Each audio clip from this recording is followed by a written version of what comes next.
ನಮಸ್ಕಾರ ವೀಕ್ಷಕರೇ, ಏಷ್ಯಾನೆಟ್ ಸುವರ್ಣ ನ್ಯೂಸ್ನ ವಾರ ಭವಿಷ್ಯ ವಿಶೇಷ ಕಾರ್ಯಕ್ರಮಕ್ಕೆ ಸ್ವಾಗತ. ನಾನು ನಯನ ಶಂಕರ್. ಈ ವಾರ ಭವಿಷ್ಯ ಕಾರ್ಯಕ್ರಮದಲ್ಲಿ ಇಡೀ ವಾರ ಏನೆಲ್ಲ ವಿಶೇಷ ದಿನಗಳಿದ್ದಾವೆ, ಅದರ ವಿಶೇಷತೆಯನ್ನು ಜೊತೆಗೆ ದ್ವಾದಶ ರಾಶಿಗಳ ವಾರದ ಫಲವೇನು ಅನ್ನೋದನ್ನು ನೋಡ್ತಾ ಹೋಗೋಣ. ಮೊದಲಿಗೆ ಇದೀಗ ಖ್ಯಾತ ಜ್ಯೋತಿಷಿಗಳಾಗಿರುವಂಥ ಶ್ರೀಕಂಠ ಶಾಸ್ತ್ರಿ ಅವರು ನಮ್ಮ ಜೊತೆ ಇದ್ದಾರೆ. ಬನ್ನಿ ಅವರನ್ನ ಕಾರ್ಯಕ್ರಮಕ್ಕೆ ಸ್ವಾಗತಿಸೋಣ. ಶಾಸ್ತ್ರಿಗಳೇ, ಕಾರ್ಯಕ್ರಮಕ್ಕೆ ಸ್ವಾಗತ. ನಮಸ್ಕಾರ.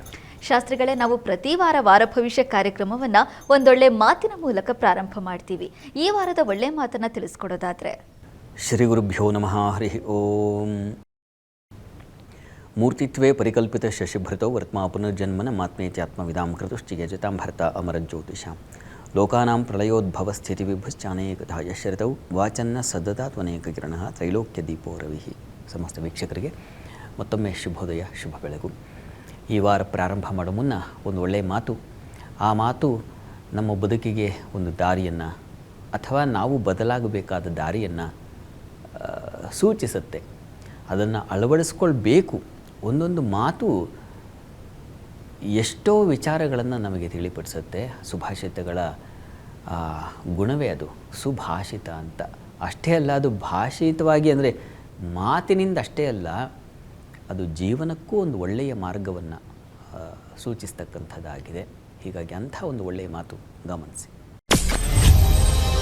ಶರ್ಕರಾಸ್ವಾದಮತ್ತೇನ ಮಕ್ಷಿಕಾ ಚೇದುಪೇಕ್ಷ್ಯತೆ ಸಾಕಂ ಪ್ರವಿಶ್ಯ ಜಠರಂ ವಿಪತ್ತಿಂ ತನುತೇನ ಕಿಂ. ಸಕ್ಕರೆ ರುಚಿಯನ್ನು ನೋಡುವ ನೆಪದಲ್ಲಿ, ಆ ಸಂತೋಷದಲ್ಲಿ, ಸಕ್ಕರೆಯ ಆಸ್ವಾದ ಇದೆಯಲ್ಲ, ರುಚಿಯ ಆಸ್ವಾದ, ಅದನ್ನು ಸವಿಯುವ ಆ ಭರದಲ್ಲಿ ಒಂದು ನೊಣ ಏನಾದರೂ ಬಾಯೊಳಗೆ ಹೋಗಿಬಿಟ್ರೆ ಅದು ಹೊಟ್ಟೆಗೆ ಕೊಡ್ತಕ್ಕಂಥ ಅವ್ಯವಸ್ಥೆ, ಬಾಧೆ ಏನು ಅನ್ನೋದನ್ನು ಗಮನಿಸ್ಕೊಳ್ಬೇಕಾಗತ್ತೆ.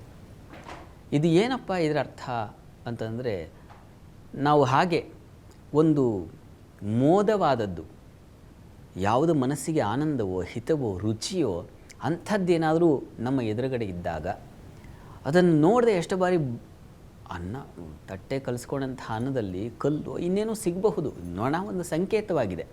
ಅದನ್ನು ಹಾಗೆ ಬಾಯ್ಕೋ ಕಥೆ ಏನು, ತೊಂದರೆಯಾಗುತ್ತೆ. ಇದು ಕೇವಲ ಆಹಾರಕ್ಕೋ ಮತ್ತೊಂದು ಅಂತಲ್ಲ, ನಮ್ಮ ಬದುಕಿನಾದ್ಯಂತ ಇದನ್ನು ಗಮನಿಸ್ಕೊಳ್ಬೇಕು. ತುಂಬ ಹಿತವಾಗಿದ್ದಾರೆ, ನನ್ನ ಜೊತೆಗಿರ್ತಕ್ಕಂಥ ಆತ್ಮೀಯರು ಅಂತ ಹೇಳಿ ಸರ್ವವನ್ನೂ ಅವರಿಂದ ಹೀರ್ಕೊಂಡ್ಬಿಡ್ತೀವಿ. ಅವರ ಕೆಟ್ಟ ದುಶ್ಚಟಗಳು ನಮಗೆ ಪ್ರಭಾವ ಅನ್ನಿಸ್ಲಿಕ್ಕೆ ಶುರುವಾಗಿ ಅದನ್ನು ಹಾಗೆ ಅನುಕರಣೆ ಮಾಡ್ಲಿಕ್ಕೆ ಶುರು ಮಾಡ್ತೀವಿ.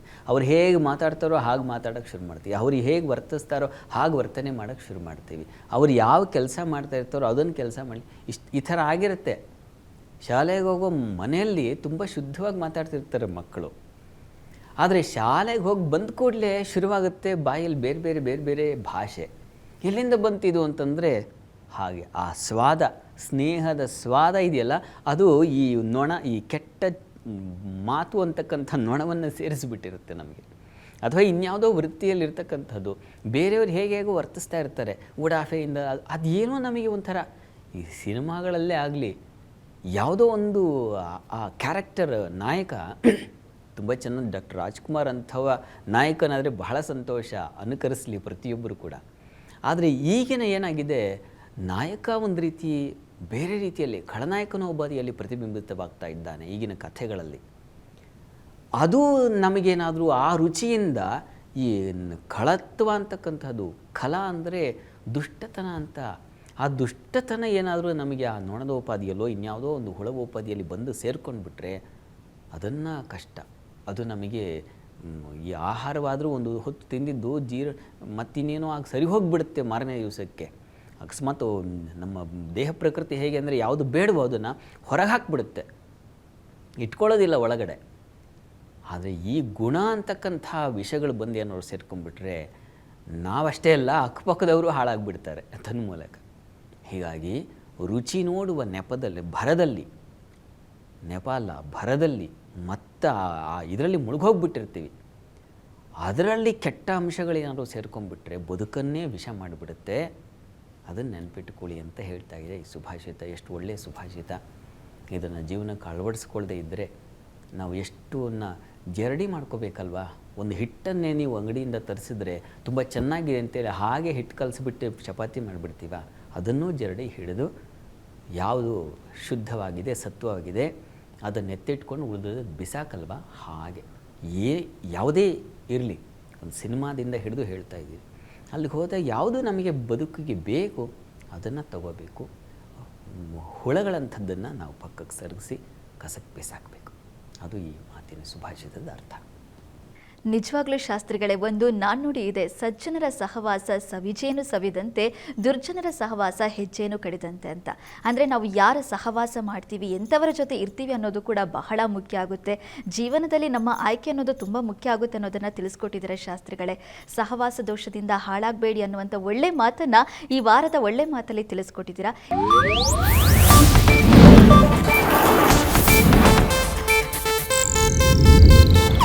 ಇದು ಏಷ್ಯಾನೆಟ್ ನ್ಯೂಸ್ ನೆಟ್ವರ್ಕ್ ಪ್ರಸ್ತುತಿ.